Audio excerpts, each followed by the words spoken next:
Cinema ரகசியம் நேயர்களுக்கு வணக்கம். 1977ஆம் ஆண்டு வெளியான மீனவ நண்பன் திரைப்படம் இயக்குனர் ஸ்ரீதர் இயக்கத்தில் எம்ஜிஆர், நடிகை லதா ஆகியோர் முக்கிய கதாபாத்திரங்களில் நடித்த வெற்றி படமாகும்.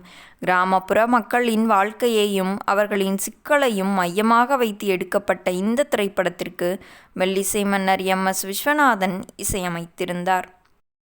இந்த திரைப்படத்தின் படப்பிடிப்பின் போதுதான் எம்ஜிஆரின் மனிதநேயத்தை வெளிப்படுத்தும் ஒரு நெகிழ்ச்சியான சம்பவம் நடந்தது.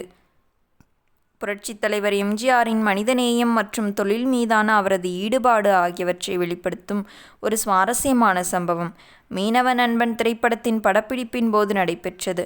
படத்தின் படப்பிடிப்பு நடந்து கொண்டிருந்த வேளையில் எம்ஜிஆர் அங்கு வந்த பாடலாசிரியர் முத்துலிங்கத்திடம் தாம் எழுதிய பாடல் ஏதேனும் படத்தில் இடம்பெற்றுள்ளதா என்று கேட்டார். அதற்கு அவர் தன்னை அழைக்கவே இல்லை என்று வருத்தத்துடன் தெரிவித்தார். இதை கேட்ட எம்ஜிஆர் மிகவும் கோபமடைந்தார். படத்தின் மேனேஜர் ராஜாராம் என்பவரிடம் நான் சொன்ன பிறகு ஏன் அவரை அழைக்கவில்லை என்று கடிந்து கொண்டார். அப்போது மேனேஜர் பாடலாசிரியர் ஊரில் இல்லை என பதிலளித்தார். எனினும் எம்ஜிஆர் சற்றும் திருப்தியடையவில்லை. மேலும் ஒரு பாடல் காட்சிக்கான சூழ்நிலை படத்திற்கு இல்லை என்று மேலாளர் கூறியபோது எம்ஜிஆர் ஒரு கனவு பாடலுக்கு என்ன சூழ்நிலை வேண்டும்? சூழ்நிலை இல்லாத ஒரு சூழ்நிலையை உருவாக்குவதுதான் கனவு பாடல் என்று அறிவுரை வழங்கினார். எம்ஜிஆரின் வலியுறுத்தலுக்கு பிறகு தங்கத்தில் முகமெடுத்து என்ற சூப்பர் ஹிட் பாடல் உருவாக்கப்பட்டது. இந்த சம்பவம் எம்ஜிஆர் தனக்காக மட்டும் சிந்திக்காமல் தன்னை சார்ந்தவர்களின் திறமையையும் நலனையும் எப்படி கருத்தில் கொண்டார் என்பதை உணர்த்துகிறது.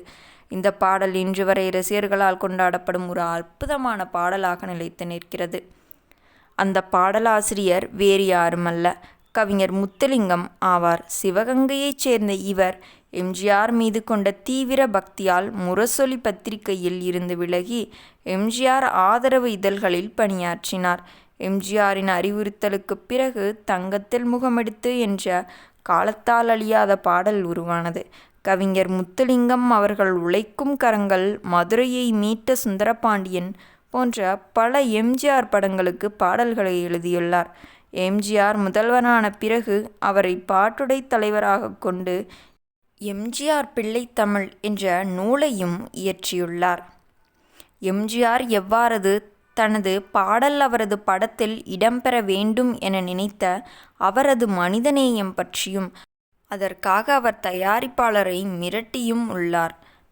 நேயர்களே, இந்த வீடியோ பிடித்திருந்தால் வீடியோவிற்கு ஒரு லைக் கொடுத்துவிட்டு நமது சினிமா ரகசியம் சேனலையும் சப்ஸ்கிரைப் செய்து கொள்ளுங்கள். மீண்டும் நாளை சந்திப்போம். நன்றி, வணக்கம்.